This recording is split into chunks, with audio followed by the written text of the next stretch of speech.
নমস্কার বন্ধুরা, তোমাদের সঙ্গে শেয়ার করবো একটা সুন্দর ব্লাউজের ডিজাইন। তার সঙ্গে সঙ্গে সঠিক নিয়মে কীভাবে হাতা সেলাই করতে হয় সেটাও তোমাদের সঙ্গে আমি শেয়ার করব। তো আমি তার জন্য কী করেছি, এখানে দেখো আমি হাতে একটা ব্লাউজ একটা হাতা কাটিং করে নিয়েছি। এইখানে নিয়ে কী করি, মেন কাপড়টা আর লাইনিং আগে জুড়ে নেবো সুন্দর করে। ফার্স্টে কী করব, সোজা দিকে মেন কাপড় সোজা দিকে রাখবো, তারপর উপর লাইনিংয়ে রাখবো। লাইনিংয়ে এইভাবে ঠিক উল্টে নেবো।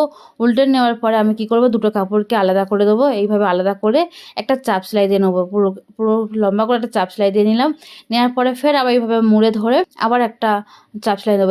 এরমভাবে যদি তোমরা সেলাই করে নিতে পারো চাপ সেলাই দিয়ে, তো কাপড়টা উল্টাতে ভালো হবে, হাতের কাপড়টা উল্টাতে ভালো হবে। দেখো কত সুন্দর উল্টে গেছে। তারপর কী করব, বাদ বাকি যেটা আছে সবটা আমি জুড়ে নেবো, সেলাই দিয়ে ভালো করে জুড়ে নেবো। দেখো এখানে টান টান করে আমি জুড়ে নিয়েছি।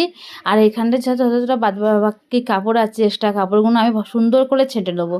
দেখো মাপে মাপে একদম লাইনিংয়ের মাপে মাপে একদম ছেঁটেছি, না এক্সট্রা কাপড় না রাখা যাবে না। পুরো সুন্দর করে এখানে দেখো আমার ছাটা হয়ে গেছে।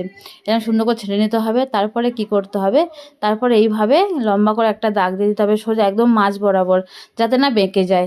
তার জন্য আমি এখানটা দেখো 3 ইঞ্চি পরিমাণ চওড়া কাপড় রেখেছি। আপনাদের ব্লাউজের হাতার পরিমাণ যা থাকবে তার থেকে এক্সট্রা কাপড় নিতে হবে। তো আমি এখানে হাতার যা আছে তার থেকে আমি এক্সট্রা কাপড় নিয়ে রেখেছিলাম। তো এখানে 3 ইঞ্চি চওড়া আছে তোমার, নিয়ে তারপরে কাপড়টা সেলাই করে নিলাম। পট্টিটাকে সেলাই করে নেওয়ার পরে এইভাবে শেপটিন দিয়ে উল্টে নেবো। তারপর এটা উল্টে নেওয়ার পরে দেখো এইভাবে তোমরা ইস্ত্রিও করে নিতে পারো, বা যে সেলাইয়ের মুখ দিয়ে একটা চাপ সেলাইও দিয়ে নিলে সুন্দরভাবে পট্টিটা চওড়াও হয়ে যেতে পারে। তো তারপর দেখো আমার ওখানে পট্টিটা করা কমপ্লিট হয়ে রেডি করা কমপ্লিট। এবার আমি হাতের উপরে পট্টিটা কীভাবে বসাচ্ছি দেখো। ওখানটা আমি হাফ ইঞ্চি ছেড়ে দিয়েছি, হাফ ইঞ্চি আমি কোনো কুচি ফেলিনি।